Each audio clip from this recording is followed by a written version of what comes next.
सर्वेभ्यो नमो नमः। सर्वप्रथम प्रार्थना। ॐ सहनाववतु सहनौ भुनक्तु सह वीर्यं करवावहि तेजस्विनावधीतमस्तु मा विद्विषावहि। ओम शांति शांति शांति। आज का विषय है चित्त की परिभाषा क्या है और चित्त के प्रकार, उन सब के बारे में हम जानने वाले हैं। योग दर्शन से संबंधित ये प्रश्न है, तो आपको समझना है। पहले हम जानेंगे चित्त की परिभाषा। योग दर्शन के अंतर्गत चित्त जो है ये अंतःकरण का वह समष्टि रूप है जिसमें मन, ध्यान देना है, मन भी आता है, बुद्धि है और अहंकार की वृत्तियां कार्य करती है। मन, बुद्धि और अहंकार की वृत्तियां कार्य करती है। चित्त बाह्य और आंतरिक विषयों का ग्रहण करना, उनका चिंतन करना, निर्णय और स्मरण करता है। ये कार्य सारा चित्त का है। बड़े बड़े आम तौर पर हम क्या बोल देते हैं, चित्त को हम मन मान लेते हैं कि मन है। मन का भी सूक्ष्म रूप है, मन इसी में ही समाहित है। शास्त्रोक्त में एक सूत्र आता है, आप देखेंगे, योगस् चित्तवृत्ति निरोधः। योगस् चित्तवृत्ति, ये थ लिखा है यहाँ पर, ध कर लेना आपने, निरोधः। चित्त की वृत्तियों का निरोध, नियंत्रण ही योग है। सबसे सरल परिभाषा है, चित्त की वृत्तियों का नियंत्रण ही योग है। महाभाष्यकार में क्या कहा, मन, बुद्धि और अहंकार से युक्त अंतःकरण को चित्त कहा गया है। बस ये आप ध्यान रखिए, मन, बुद्धि और अहंकार से युक्त अंतःकरण जब होता है वह चित्त है। यहाँ चित्त का समष्टि रूप में आप देख रहे हैं चित्र में, पहला लिखा ग्रहण, बाह्य और आंतरिक विषयों का ग्रहण करना, चिंतन से अभिप्राय विषयों का विचार करता है, निर्णय लेता है ये चित्त, विचार करके निर्णय लेने का कार्य है, और स्मरण भी करता है, अनुभवों को सहज करके ये अपने आप में स्टोर करके रखता है। चित्त के प्रमुख घटक ये वही हैं, आपको इसको भूलना नहीं है कि चित्त के प्रमुख घटक कौन से हैं। उनमें मन, बुद्धि, अहंकार। मन में ही संकल्प और विकल्प, आपके जो विचार बनते हैं हमारे, वो मन में बनते हैं। इच्छाएं, भावनाएं, ये सब मन की होती हैं। अब बुद्धि क्या है, इसमें विवेक उत्पन्न होता, यानी अच्छे बुरे की समझ, निर्णय, जो विवेक से निर्णय, जो ज्ञान की जो बात आती है, या जो हम अनुभव करते हैं उसको स्टोर करने की, संचित करने की जो बात आती है, वो बुद्धि की है। अहंकार, अहंकार क्या है, उसमें कर्तृत्व का, यानी मैंने किया, कर्तापन का जो अभिमान होता है, ये अहंकार, अहम भाव उसमें आ जाता है। उसी को हम कर्तृत्व भाव कहते हैं। अकर्ता का भाव नहीं है, जो श्रेय है कार्य का वो स्वयं पर ले लेना, वह अहंकार है। चित्त की वृत्तियां कार्य कैसे करती है, उनमें 5 वृत्तियां हैं, प्रमाण, विपर्य, विकल्प, निद्रा, स्मृति। इनके माध्यम से चित्त काम करता है, इन्हीं के थ्रू होकर के चित्त ये प्रभावित होता है। सारांश में इसका ये है, चित्त वह शक्ति है जो हमें दुनिया को समझने, सोचने, निर्णय लेने और अनुभवों को याद रखने में सहायता करती है। योग का उद्देश्य चित्त की वृत्तियों का नियंत्रित कर शुद्ध और स्थिर बनाना है। ध्यान देना, ये हमारा योग का उद्देश्य है। योगस् चित्तवृत्ति निरोधः, जो ये कहता है चित्त की वृत्तियां निरुद्ध हो जाए तब दृष्टा अपने स्वरूप में आ जाता है। तो यहाँ चित्त से, योग से चित्त पर विजय पाए, ये एक स्लोगन जैसा है। नेक्स्ट हम जानेंगे अब चित्त की प्रकृति क्या है। चित्त बना तो बना कैसे, उसको समझना है। चित्त जो है, यदि हम सांख्य दर्शन की बात करें और योग, सांख्य और योग ये दोनों ही एक ही सिक्के के पहलू हैं। सर एक बार पीछे वाली स्लाइड वापस दिखाना। सांख्य और योग दर्शन दोनों एक ही सिक्के के पहलू हैं। सांख्य दर्शन है। सांख्य दर्शन के रचयिता कौन है, बताएं। सांख्य दर्शन के रचयिता कौन है?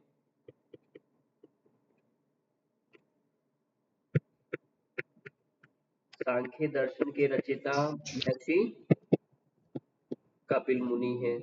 और योग दर्शन किन्होंने लिखा?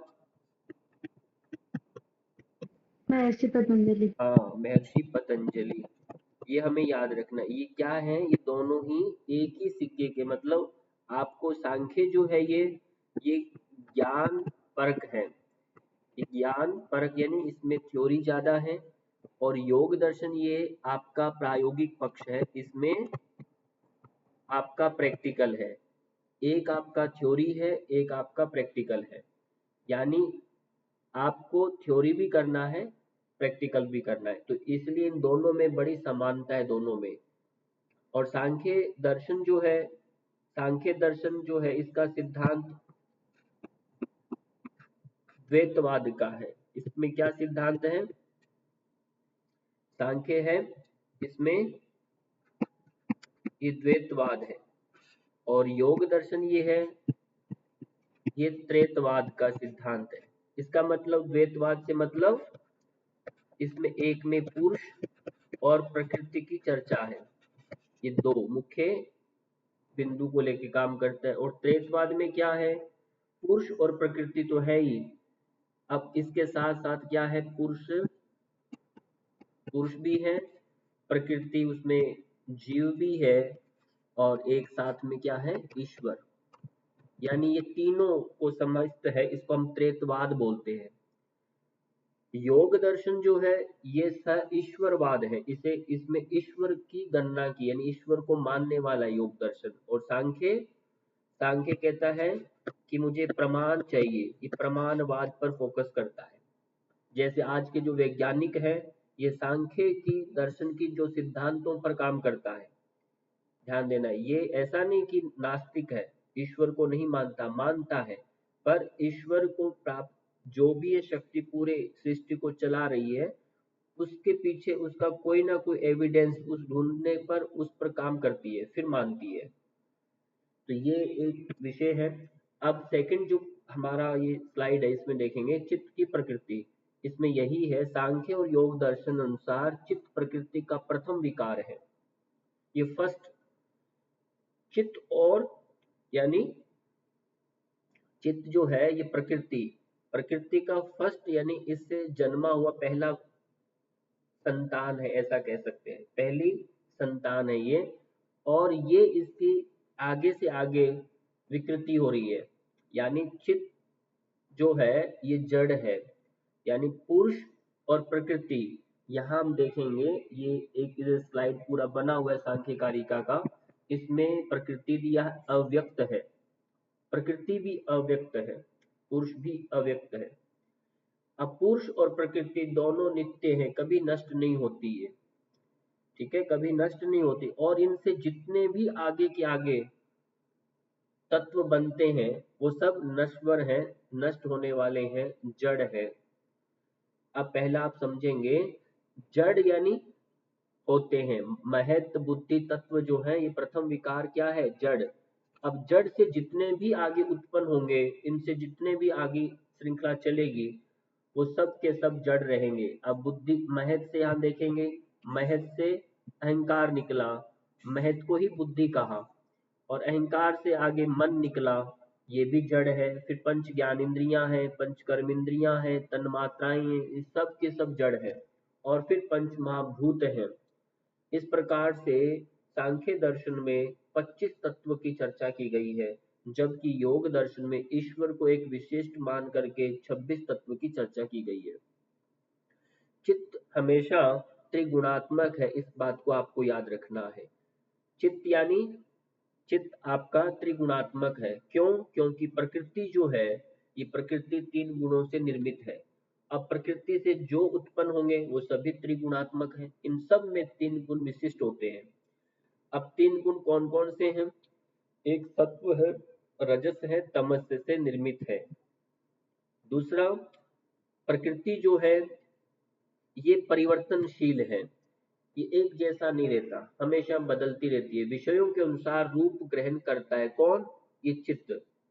चित्त जो है ये परिवर्तन स्थिर नहीं है, चलायमान है। क्यों? क्योंकि प्रकृति का स्वभाव है ये, तो इसलिए वो गुण उसमें आएगा, वो धर्म उसमें आएगा। अब दूसरा तीसरा क्या बताया इसमें? ये प्रतिबिंब ग्राही है, यानी आत्मा के प्रकाश को प्रतिबिंबित करता है। अब इसमें जब चेतन तत्व इसमें आता है तो ये प्रकृति अपने को एक वैसा मान लेती है, जैसे सूर्य की किरणें जब चंद्रमा पर डालती है तो चंद्रमा प्रकाशित हो जाता है, पर वास्तव में चंद्रमा का स्वयं का प्रकाश नहीं है। ऐसे ही ये प्रकृति यानी चित्त है, ये आत्मा के प्रकाश को प्रतिबिंबित करता है, उसको प्रकट करता दिखाता है, वास्तव में ये नहीं है। स्मृति धारक यानी संस्कारों और अनुभवों को ये धारण कर लेती है, इसमें चित्त में इनमें स्टोर होता रहता है। ये एक बड़ी बात। विषयाकार परिणामी चित्त जिस विषय का चिंतन करता है उसी के अनुरूप रूप धारण कर लेता है। जैसे आपने गिरगिट को देखा, वो जिस जिसके संग में वो जाता है वैसा रूप उसका शरीर का धारण हो जाता है, वैसा उसका रंग बन जाता है। ऐसा ही जो व्यक्ति जब जिस वृत्ति को धारण करता है उस वृत्तिकार स्वयं को विषयाकार बना लेता है, वैसा ही वो दिखता है, वो अपने आप को वैसा ही मानने लगता है, इसलिए कहा विषयाकार परिणामी। अब त्रिगुणात्मक को इस तरह से एक चित्र के साथ दिया गया है। और नेक्स्ट इसमें है, ये आपको याद करना है, जब इसको हम विस्तार से पढ़ेंगे तब विचार करेंगे 25 तत्व कौन कौन से हैं, ये उसका कॉन्सेप्ट है।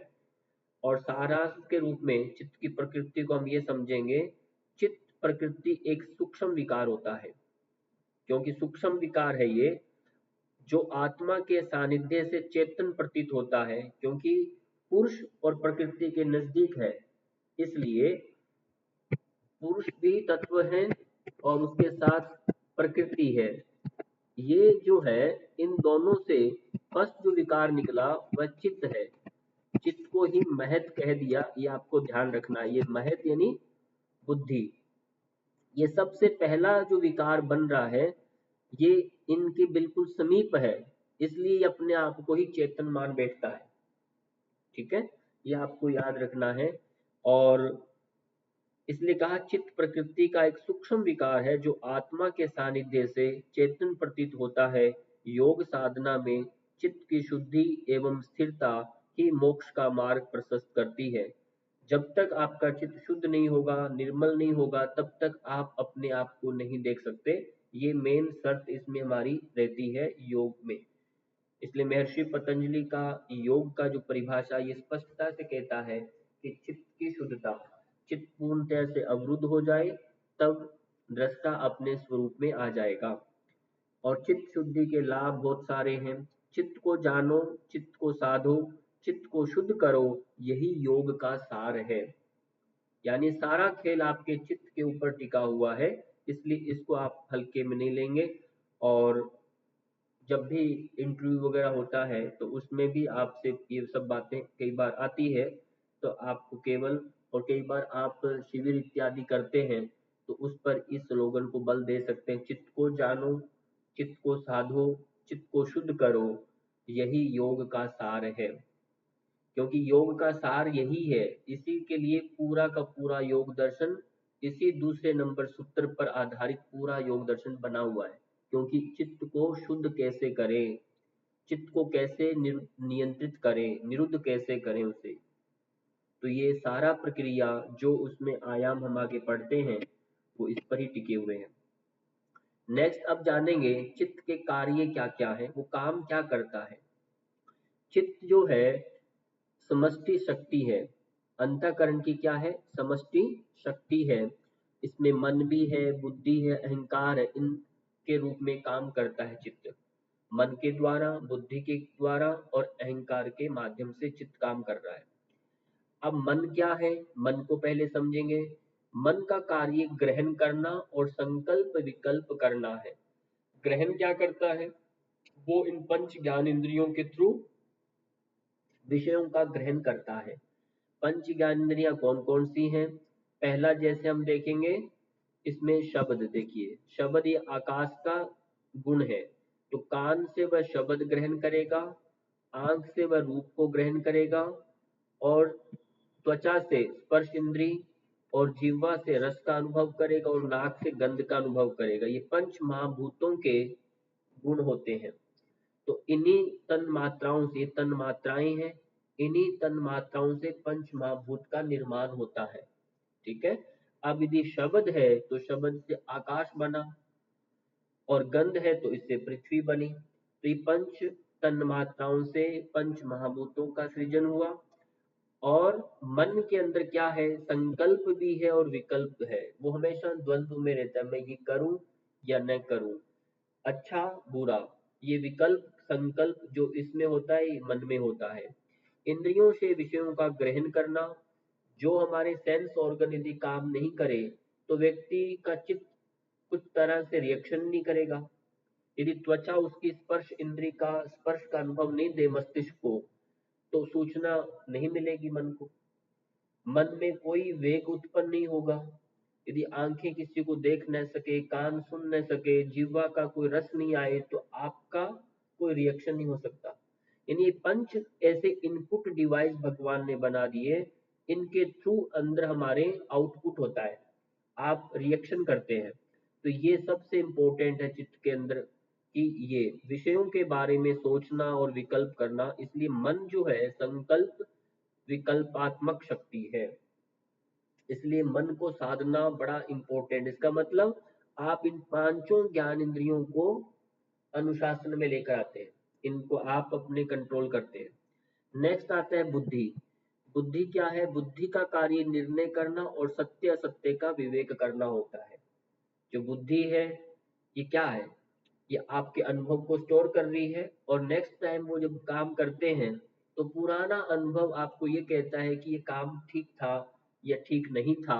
इसके आधार पर आप नया एक डिसीजन लेते हैं, निर्णय लेते हैं। ये कार्य बुद्धि का है।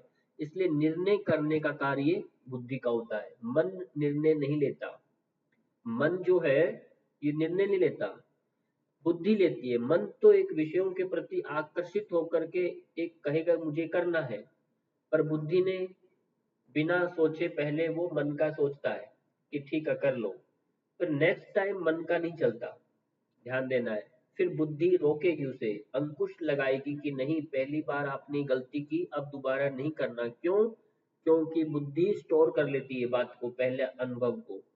इसलिए सत्य असत्य, उचित अनुचित का विवेक करना इस बुद्धि का कार्य है।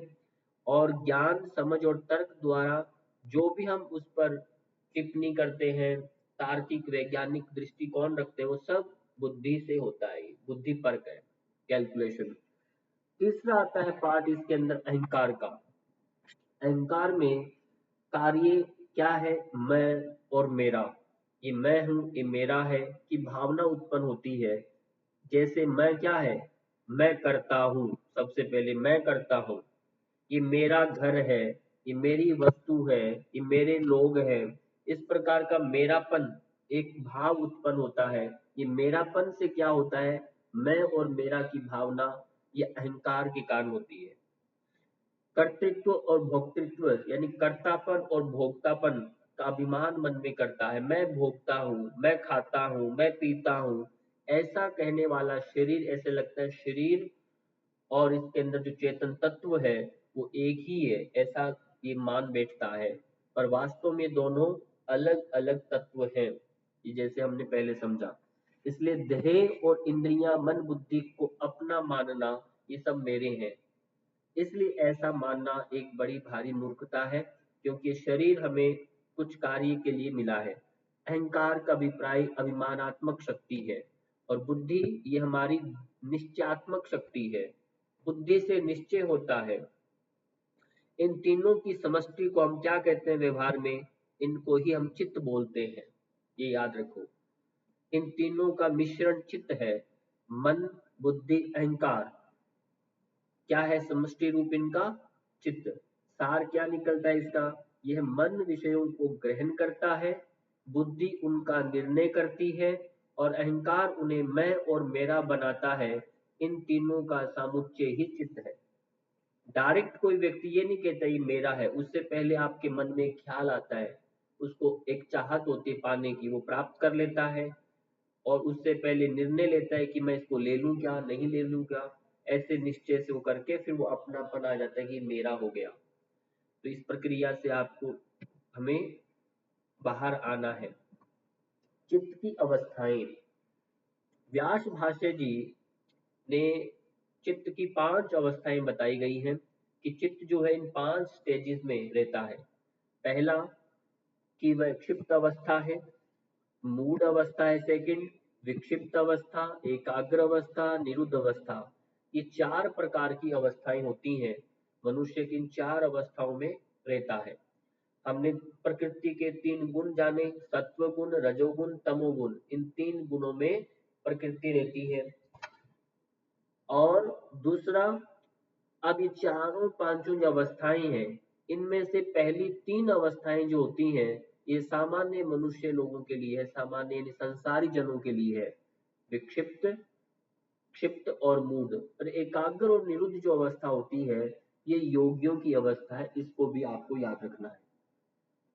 क्षिप्त में क्या होता है, एक चंचल अवस्था है, इसमें रजोगुण इसमें सक्रिय होता है, प्रभावित होता है, यानी प्रधान रहता है। बाकी 2 गुण जो होते हैं रजोगुण के अतिरिक्त, यानी तमोगुण, सत्वगुण जो है वो गौण रूप में रहते हैं, यानी उपस्थिति है उनकी, इनके बिना मनुष्य रह नहीं सकता, रहते हैं पर वो सुप्त अवस्था में एक रहते हैं। एक्टिव में ज्यादा रजोगुण होता है, उसके कारण उसके अंदर प्रभाव क्या पड़ता है इसका, यानी मन अत्यंत चंचल रहता है, विषयों में निरंतर प्रवृत्ति रहती है, ध्यान स्थिर नहीं होता, एक जगह वह टिक नहीं पाता, ये उसका प्रभाव होता है। मूड अवस्था में क्या है, अज्ञान युक्त अवस्था है, ये चंचल अवस्था नहीं है, इसमें तो उसकी समझ ही नहीं है, यानी तमोगुण प्रधान है। तम का अर्थ अंधकार से युक्त ये अवस्था है, यानी विवेक शून्य अवस्था है, इसमें समझ नहीं है उसे क्या करना है। इसमें क्या आया, मन में आलस्य रहता है, प्रमाद और निद्रा इसमें बनी रहती है, सारा दिन सुस्ती, यानी उसे कोई अपना लक्ष्य समझ नहीं है, मुझे जीवन में करना क्या है, इसलिए वो सुस्ती में रहता है, लक्ष्य नहीं है। अज्ञान, मोह और जड़ता प्रधान होती है इसमें, मेरा मेरा, अपने इधर उधर में वो अपने में फंसा रहता है, मोह में फंसा रहता है। ध्यान का उसमें अभाव, यानी उसका ध्यान का अभिप्राय लक्ष्य, उसका ध्यान नहीं है, मेरे को जाना कहाँ है ये इसमें निश्चित नहीं है। कोई भी व्यक्ति उसको कहीं लेके जा सकता है, स्वयं का उसका कोई निर्णय नहीं है, ऐसा स्थिति होता है मूढ़ अवस्था का, इसे हम अज्ञान युक्त अवस्था कहा, तमोगुण युक्त अवस्था है ये। तीसरी विक्षिप्त अवस्था, इसमें कभी स्थिर होता है चित्त, कभी अस्थिर होता है, दोनों। क्या मैं पढ़ाई करता करता बीच में कभी मोबाइल देखता है, कभी मोबाइल को देखते याद आता है मुझे पढ़ाई करना है, कभी फिर स्थिर होता है, ये दोनों तरह की अवस्थाएं इसमें रहती है। कभी मन स्थिर, कभी चंचल, कभी सत्संग का अभ्यास में स्थिरता आती है और कभी विषयों में चला जाता है। यानी जैसे हम बहुत सारे साधु संतों को देखते रहते हैं, कभी कभी तो खूब सत्संग करे जा रहे हैं और कभी फिर दुनियादारी के उन्हीं भोग विलासों में रमन करने लग जाते हैं। तो ये स्थिति स्थिर नहीं है, क्षणिक, उनमें कुछ दिनों के लिए विरक्ति भाव आया और कुछ समय के बाद चला गया, क्योंकि ये अभी पूर्णता से नहीं है। तो यहाँ सत्व प्रधान तो रहता है, पर सत्व पूर्णता से प्रधान नहीं है, एक बीच की अवस्था है, रजोगुनी भी है और सत्वगुनी भी है, समता में आ जाता है। एकाग्र अवस्था ऐसी अवस्था है, एक विषय पर स्थिर हो जाता है, क्योंकि इसका नाम एकाग्र, मन एक विषय पर स्थिर रहता है। क्योंकि देखिए यहाँ आज्ञा चक्र में यहाँ पर पूरा ध्यान बनता है, ध्यान गहरा और अखंड होता है, टुकड़ों में टूटता नहीं है उसका ध्यान, और योग साधना में प्रगति होती है उसकी। अब योग साधना के लिए इसे ही एकाग्र अवस्था को संप्रज्ञात समाधि के नाम से भी जाना जाता है, संप्रज्ञात समाधि। और निरुद्ध अवस्था ये असंप्रज्ञात समाधि के नाम से जाना जाता है। यही आपको ध्यान रखना है, यही एक सबीज है और एक निर्बीज समाधि घटित होती है। इसी निरुद्ध अवस्था में आने के लिए योग कहता है, योगस् चित्त वृत्ति निरुद्ध, जो निरोध कहते हैं, चित्त की वृत्तियों का निरुद्ध होना ही योग है, ये पांचवी अवस्था की बात हो रही है कि यहाँ निरुद्ध होना है। तो इसमें चित्त की वृत्तियां पूर्णतः निरुद्ध हो जाती हैं।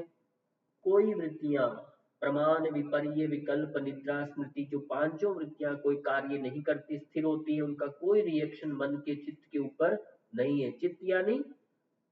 चित्त यानी अभी जो हमने पढ़ा, चित्त क्या, चित्त के अंदर क्या क्या आता है, आपका मन, बुद्धि और अहंकार, इन तीनों पर कोई प्रभाव नहीं है। मन भी स्थिर है, बुद्धि भी निश्चयात्मक हो गई और आपका अहंकार भी समाप्त हो गया। कोई आनंद का अनुभव का अहंकार कोई ऐसा नहीं है। तो इसके लिए बोलते पूर्णता निरुद्ध अवस्था बनती है। पूर्ण शांति, पूर्ण समाधि की अवस्था, यही योग का परम लक्ष्य है। यही था हमारा परम लक्ष्य। और शास्त्रोक्त में ये व्यास भाष्य का पहला सूत्र इसमें आया, क्षिप्तम मूढ़म विक्षिप्तम एकाग्रम निरुद्धम इति चित्त भूमय।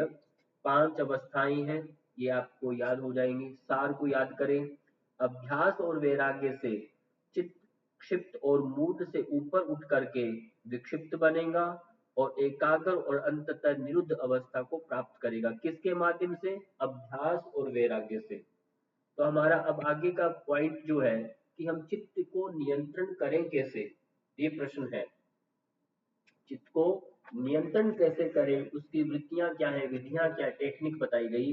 तो महर्षि पतंजलि ने प्रथम जो उपाय बताया कि आप अभ्यास और वैराग्य के माध्यम से चित्त को नियंत्रित कर सकते हो। तो उसमें 2 मार्ग उन्होंने बताया, अभ्यास और वैराग्य। पहला अभ्यास को पढ़ेंगे, प्रैक्टिस करो। शास्त्रों क्या कहता है, अभ्यास वैराग्याभ्याम तन निरोधः, ये सूत्र है कि अभ्यास करो और उससे ही तुम अपने चित्त की वृत्तियों को, तन मतलब उन वृत्तियों को निरोध कर सकते हो, अभ्यास और वैराग्य से। तो अभ्यास में क्या, एक सूत्र और आता है, वह सूत्र है दीर्घ काल निरंतर ये सत्कारा सेवितो दृढ़ भूमि। ये दृढ़ भूमि अभ्यास कब पकता है व्यक्ति का, कब सफल होता है, तो उसके लिए उन्होंने सूत्र दिया ये कि अभ्यास और वैराग्य का निरोध। अब इसमें अभ्यास क्या है, निरंतरता मांगता है अभ्यास, रेगुलरिटी चाहिए, एकाग्रता चाहिए और बार बार प्रयत्न करना है। आज नहीं उठा कल उठो, कल नहीं उठे परसों उठो, हर दिन एक जागरूक अवस्था में अभ्यास है। और अभ्यास के साथ आपको धैर्य और लगन चाहिए। आपका संयम, आपका धैर्य, ये आपका बना रहे। ये जब तक नहीं बनेगा, सतत अभ्यास नहीं बनेगा, तब तक अभ्यास परिपक्व नहीं होता, परफेक्ट नहीं होता। इसलिए का अभ्यास वह निरंतर प्रयत्न है जिससे चित्त को बार बार एकाग्र किया जाता है। बार बार मन टूटेगा, बार बार मन नहीं लगेगा पढ़ने को, बैठने को, याद करने के लिए, योग करने के लिए। तो वो आपको बार बार अभ्यास करके परफेक्ट आप बनेंगे। दूसरा पार्ट है, एक ही सिक्के के पहलू, अभ्यास अच्छा करते हो पर आप वैराग्य नहीं आप में, तब भी सफलता आपको नहीं मिलेगी, ऐसा स्पष्ट कहा। तो उसमें सूत्र आता है दृष्टानुश्रविक वितृष्ण से वशीकार संज्ञा वैराग्यम। ये सूत्र क्या कहता है कि दृश्य, दृश्य मतलब प्रकृति, जो आपने देख रहे हैं, जिसको भी आप देख रहे हैं, जिसको आप सुन रहे हैं, उन विषयों में तृष्णा का अभाव वैराग्य। उसमें बार बार उसको सुनने की, उसको देखने की जो मन में एक लालसा होती है, चाहत होती है, वो आपको छोड़ देना है, वो नहीं होनी चाहिए, उसका भाव नहीं होना चाहिए, उसका अभाव बोला, वही वैराग्य है। वैराग्य का अर्थ है विषयों के प्रति तृष्णा का अभाव और आत्म तत्व में स्थित रहना, अपने में स्वयं में स्थिर रहना। तो उसमें वैराग्य क्या है, भोग विलास से अनासक्ति, उससे थोड़ा बचे। आप घर में जो काम करते हैं अपना रूटीन का, वो करिए। अब उस काम में, या आप योगाभ्यास करते हैं, आप पढ़ते हैं कि टाइम निश्चित कर लिए इतने बजे हम पढ़ाना है, तो उसमें आप सतत चाहिए, लगातार उसमें आप प्रवृत्त रहें। और फिर यदि कोई बीच में आ जाए तो अपने प्राथमिकता को ध्यान में रखें, दूसरे काम के अंदर प्रति आपका वैराग्य हो जाएगा। उसके अंदर आप राग उत्पन्न नहीं करेंगे कि उसमें मैं चला जाऊं, उसको सुनने की, देखने की उस चाहत को आप छोड़ देंगे। ये कहा वैराग्य होना चाहिए। उसको आप इग्नोर करेंगे, अपने कार्य के प्रति तत्पर रहेंगे, ये वैराग्य है। तो कहा इंद्रिय विषयों से दूरी, जो पंच है, आसक्ति का त्याग कर देंगे, अंतर्मुक्ता और शांति का अनुभव करेंगे, ऐसा। अभ्यास और वैराग्य चित्त नियंत्रण के दो पंख हैं। क्या उपमा दी है? पंख के साथ दी है। इनसे ही योग की उड़ान संभव है। ये अपने आप में एक स्लोगन है। अभ्यास और वैराग्य चित्त नियंत्रण के दो पंख हैं, इनसे ही योग की उड़ान संभव है। और अभ्यास प्लस वैराग्य, अभ्यास मतलब रेगुलर आपको प्रयत्न करते रहना है, वैराग्य मतलब तृष्णा उसमें नहीं रहे, और दोनों मिलकर क्या बनता है? चित्त पर कंट्रोल होगा, वृत्ति निरुद्ध हो जाएगी, और इससे क्या परिणाम निकलेगा? योग की सिद्धि, यानी आप समाधि को प्राप्त कर लेंगे। तो इस प्रोसेस से यदि आप अभ्यास नहीं करते तो आप अपने आप पर चित्त को कंट्रोल नहीं कर सकते। अभ्यास बहुत अच्छा करते पर वैराग्य नहीं करते, तब भी आपका काम नहीं चलेगा। यानी एक सिक्का यदि एक तरफ से काला हो जाए और एक तरफ से साफ रहे, तब भी उसका कोई मोल नहीं है, उसका कोई लेनदार नहीं होगा। इसलिए हमारा खेल दोनों तरफ से पवित्रता चाहिए अभ्यास में। कहा अभ्यास से चित्त की को दिशा मिलती है, वैराग्य से चित्त को स्वतंत्रता। इन बातों को ध्यान से समझना है। अभ्यास से चित्त को दिशा मिलेगी। हर रोज आप अभ्यास करेंगे, एक धार बन जाएगी, एक रास्ता बन जाएगा, मार्ग बन जाएगा। उस मार्ग से जो बहने लगती है, आपके विचार बहने लगते हैं, इसलिए कहा एक दिशा मिलेगी चित्त को। और वैराग्य से चित्त को स्वतंत्रता मिल जाएगी, फिर आप पूर्ण स्वतंत्र हो जाएंगे। दोनों मिलकर मनुष्य को आत्मिक शांति परम लक्ष्य तक पहुंचाते हैं। तो इस प्रकार ये एक हुआ। नेक्स्ट है अष्टांग योग। ये एक माध्यम है। ये छोटा सा परिचय अपने आप में आपको 10 नंबर दिलाने वाला है, इसको आप याद कर लेंगे।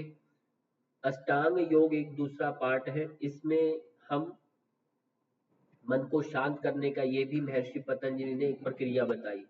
क्रिया योग एक भाग है, उसके माध्यम से, अभ्यास वैराग्य के माध्यम से, अष्टांग योग के माध्यम से हम चित्त को कंट्रोल कर सकते हैं। तो इसमें पहला यम है, इसमें लिखा सामाजिक संयम है ये। दूसरा नियम है, आसन है, प्राणायाम, प्रत्याहार, धारणा, ध्यान और समाधि, ये 8 अंग है। पहले जो 5 अंग है, इनको हम बहिरंग के नाम से जानते हैं। याद रखिए, पहले 5 अंग यानी यम, नियम, आसन, प्राणायाम, प्रत्याहार तक जो अंग है 5, इनको हम बहिरंग के नाम से जानते हैं। आगे के 3 अंग, इसको हम अंतरंग के नाम से जानते हैं। इतना स्पष्ट हुआ? बहिरंग अंग आपसे कोई पूछे अष्टांग योग में बहिरंग अंग कौन से हैं, तो पहले 5 अंग बताएंगे। कोई आपसे ये पूछे कौन से 2 अंग हैं जिनसे हम सामाजिक और व्यक्तिगत अनुशासन को प्राप्त होते हैं, तो वो आपके यम और नियम है। ये व्यवस्था है, नैतिक मूल्य है हमारे। अहिंसा, सत्य, अस्तेय, ब्रह्मचर्य, परिग्रह, ये यम के 5 उपभेद है। ये यम के भेद बोले। व्यवहार की शुद्धि और समाज के प्रति सद्भाव यदि आप चाहते हैं, तो हमें यम का पालन करना। इसी का हमें स्कूलों में, बाहर पब्लिक प्लेस पर यम का प्रचार करने के लिए आपको बार बार उपदेश करते रहना है। क्यों? क्योंकि अष्टांग योग यानी महर्षि पतंजलि का प्रथम अंग है। जो इस अंग का पालन करेगा, यानी अहिंसा, सत्य, अस्तेय, ब्रह्मचर्य, परिग्रह का जो पालन करेगा, तभी व्यक्ति का व्यवहार में शुद्धि होगी, समाज के प्रति उनका सद्भाव बनेगा, एक शांति बनेगी। जो अभी जो ऐसा नहीं हो रहा, एक दूसरे को मार रहे हैं, लड़ रहे हैं, उसके कारण क्या है? सामाजिक संयम, यम की बड़ी आवश्यकता है। दूसरा नियम व्यक्तिगत अनुशासन है, ये इसको हम पढ़ेंगे। ठीक, ये आने वाले समय में अष्टांग योग को आपको विस्तार से समझाते वक्त आपको इससे भी चर्चा करेंगे। तो ये ध्यान देना है, ये सब के सब ये हमारे चित्त को नियंत्रित करने के लिए लिखा ना, जिनका अभ्यास चित्त को क्रमशः शुद्ध, स्थिर और नियंत्रित करता है, इनका अभ्यास। इसलिए अष्टांग योग का पालन आवश्यक है। और ये सूत्र आता है यम नियम आसन प्राणायाम प्रत्याहार धारणा ध्यान समाधियो अष्टवंगानी, ऐसा सूत्र है। तो इन 8 अंगों का समन्वित चित्त को क्रमशः शुद्ध, स्थिर और नियंत्रित। शुद्ध यानी यम नियम के पालन से शुद्धता आएगी, और जब आसन और प्राणायाम का अभ्यास करेंगे तो आपके अंदर स्थिरता आ जाएगी, और जब आप प्रत्याहार धारणा ध्यान समाधि जब इत्यादि करेंगे, उसके अंदर आपका नियंत्रण हो जाएगा स्वयं के अंदर। तब जाके आप समत्वम योग उच्यते की जो स्थिति उत्पन्न होगी। फिर आता है ईश्वर प्रणिधान। ईश्वर में समर्पण से भी चित्त एकाग्र और समाधि को प्राप्त होता है। तो ईश्वर प्रणिधानादवा एक सा सूत्र आता है, ये प्रथम अध्याय के 23 नंबर सूत्र है कि ईश्वर में समर्पण से भी चित्त की एकाग्रता एवं समाधि की प्राप्ति हो जाती है। इसका अभिप्राय क्या, कि जो कुछ है सब ईश्वर निर्मित है, ईश्वर के द्वारा संचालित है। मेरे अंदर जो प्राण चल रहा है, अंदर जो दिल हृदय धड़क रहा है, ये सब के सब चित्त के कारण है। यानी उसमें एक चेतन तत्व है जो अव्यक्त है, ऐसी एक पावर है, ऊर्जा है, ये उसके प्रति आपका समर्पण चाहिए। यदि ऐसा आता है तो आपका तुरंत समाधि घटित होता है। ईश्वर प्रणिधान क्या है, ईश्वर को परम सत्य मानकर अपने समस्त कर्म विचार भाव और फल उनके चरणों में समर्पित करना ही ईश्वर प्रणिधान है। कितना सुंदर लिखा। तो आप जब प्रश्न आए ईश्वर प्रणिधान क्या है, तो आप इसको लिख करके बता सकते हैं। इसमें क्या है, अहंकार का त्याग कर देना है, पूर्ण समर्पण कर देना, और श्रद्धा और विश्वास आप में रहे, और ईश्वर कृपा की स्वीकारिता, जो कुछ है उसे स्वीकार कर लेना, उसमें संतोष कर लेना, बस। और जब साधक अपने को ईश्वर के हाथों में सौंप देता है, तब चित्त के विकार शांत होते हैं और मन एकाग्र होकर ऊर्ध्वगामी बनता है, उत्कर्ष होने लगता है अपने आप। ये सबसे बड़ा उसमें परिवर्तन आने लगता है। तो ये आप एक सा करके देखेंगे। ईश्वर प्रणिधान के लाभ क्या क्या है, तो इसमें कहा चित्त की चंचलता अपने आप कम हो जाएगी, और अहंकार और तनाव का तुरंत क्षय हो जाएगा, जो आज के समय में सबसे ज्यादा भरा पड़ा है ये। ठीक है, आंतरिक शांति और संतोष की प्राप्ति होगी, क्योंकि आप नहीं कर रहे, दोषी आप नहीं है, इसलिए आप अपनी पूर्ण शक्ति से काम करेंगे। ऐसा नहीं काम करना ही बंद कर देंगे, ईश्वर ही करवाएगा, ऐसा नहीं है। ठीक है, आप अपने से पूर्ण पुरुषार्थ करेंगे, परिणाम जो है वो आप ईश्वर पर छोड़ देंगे, उसका कर्तापन आपका नहीं है, वो अकर्तापन भाव से आप निष्काम करते रहिए। फिर का एकाग्रता और मानसिक स्थिरता बढ़ती है, समाधि की प्राप्ति सुगम हो जाती है, जब हम ईश्वर प्रणिधानाद का भाव करते हैं। तो कैसे करना, इसका एक सीक्वेंस दिया। कैसे, ईश्वर को सर्वव्यापक मानने पहले, यह हमारे भारतीय संस्कृति में परंपरा, ईश्वर घट घट में कण कण में वास करता है। पहला चरण तो ये स्टार्ट होता है। जब ऐसा मान लेते हैं ईश्वर में, पहला आपका विश्वास है कि नहीं। यदि विश्वास है तो आपको हर जगह उसकी उपस्थिति नजर आती है, केवल मंदिर में एक मूर्ति के रूप में एक जगह व्यवस्थित नहीं है, हर परिसर में हर जगह। तो ऐसा करने से तो आप गलत कार्यों से बच जाएंगे, पहला। फिर प्रेम और श्रद्धा जागृत करें अपने अंदर। तीसरा, शास्त्र का अध्ययन और सत्संग करें, प्रार्थना और जप करते रहें, अपने कर्मों का फल ईश्वर को समर्पित करें। जो भी कर्म करें बस उसका फल ईश्वर पर छोड़ दीजिए, आप केवल कर्म करने पर अधिकार है। जो गीता में कहा, कर्मण्येवाधिकारस्ते मां फलेषु कदाचन, केवल कर्म कर पार्थ, तुम फल की इच्छा मत कर। यही बात यहाँ बताई जा रही है। जब साधक कहता है सब कुछ तेरा है प्रभु, तभी चित्त का बोझ उतरता है, नहीं तो बोझिल होता है चित्त, सारा पाप लगता है कि मैंने कर दिया। और ईश्वर की कृपा से आत्मा अपने स्वरूप में स्थिर हो जाती है। इसीलिए कृष्ण और अर्जुन का चित्र यहाँ दिया गया है। तो ये उपदेश है उनका, कि तुम मत सोच मेरे सामने अपने खड़े हैं और मैं इनको मारने जा रहा हूं, तुम उनको नहीं मार रहा, उनके अंदर व्याप्त अधर्म का नाश कर रहा है। धर्म की स्थापना कर रहा है और तुम अपने क्षत्रिय धर्म का पालन कर रहे हो, ऐसा उपदेश देते हुए उन्हें वह प्रेरित करते हैं। तब जाकर के अर्जुन अपने गांडीव को उठाते हैं, नहीं तो वो छोड़ देते हैं। डिप्रेशन में चले गए तो ये सब बातें कही, इससे अहंकार और तनाव का क्षय होता है। और फिर आता है प्राणायाम। प्राणायाम से भी चित्त जो है पर बड़ा अज्ञान का आवरण क्षीण होता है, मन की स्थिरता बढ़ती है। ठीक, शास्त्रों में ततः क्षीयते प्रकाशावरणम, प्राणायाम से चित्त पर पड़ा जन्म जन्मांतरों का बड़ा पुराना जो भी पर्दा है, अज्ञान का जो एक पर्दा लग गया है, वह क्षीण होने लगता है और मन की स्थिरता अपने आप फिर बढ़ने लगती है।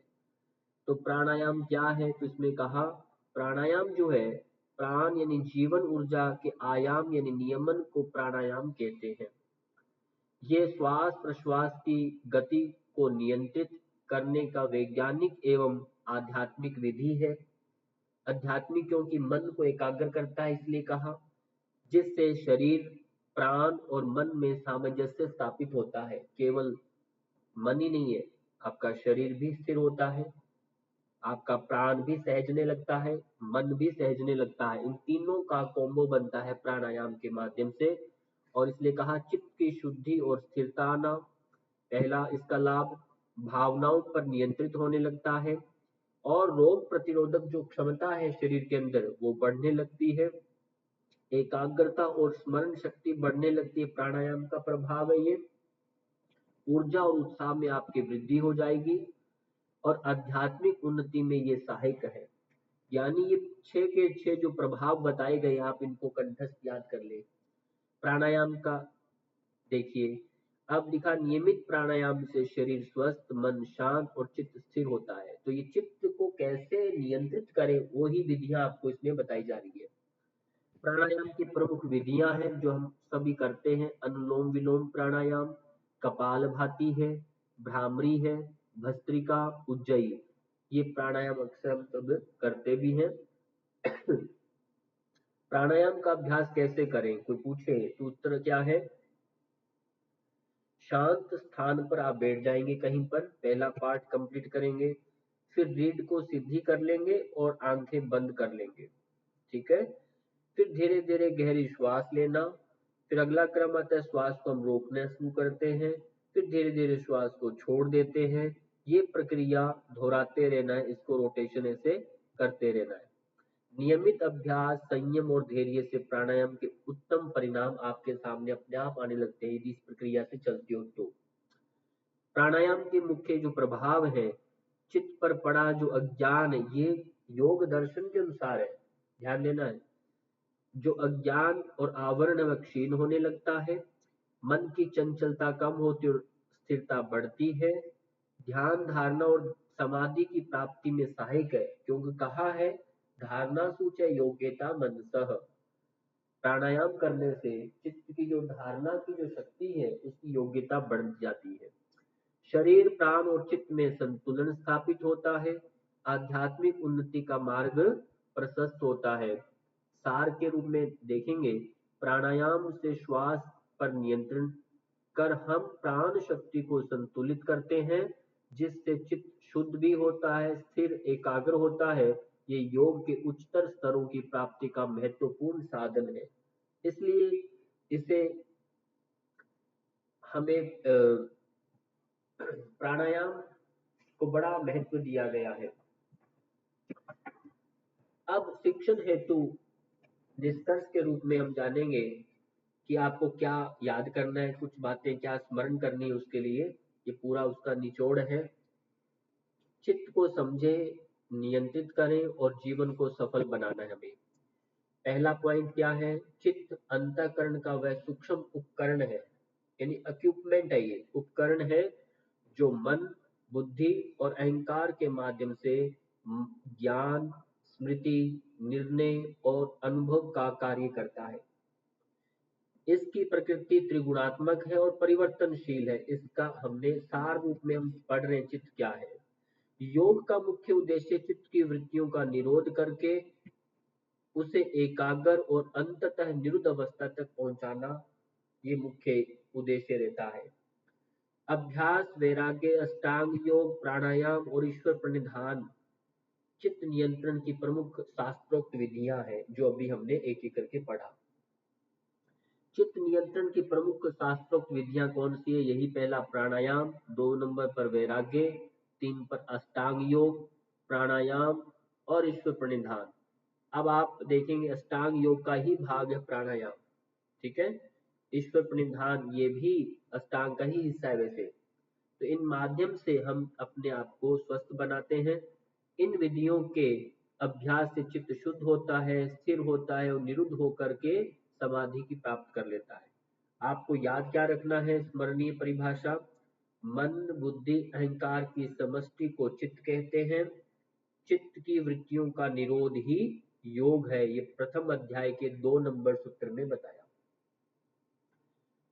और अधिक एकाग्रता और स्मरण शक्ति बढ़ती है। चित्त नियंत्रण के लाभ हैं, मानसिक शांति और स्थिरता आती है, सही निर्णय और क्षमता में वृद्धि होती है, और तनाव, क्रोध और आसक्ति में कमी आती है, और आत्मिक उन्नति और मोक्ष का मार्ग प्रशस्त होता है।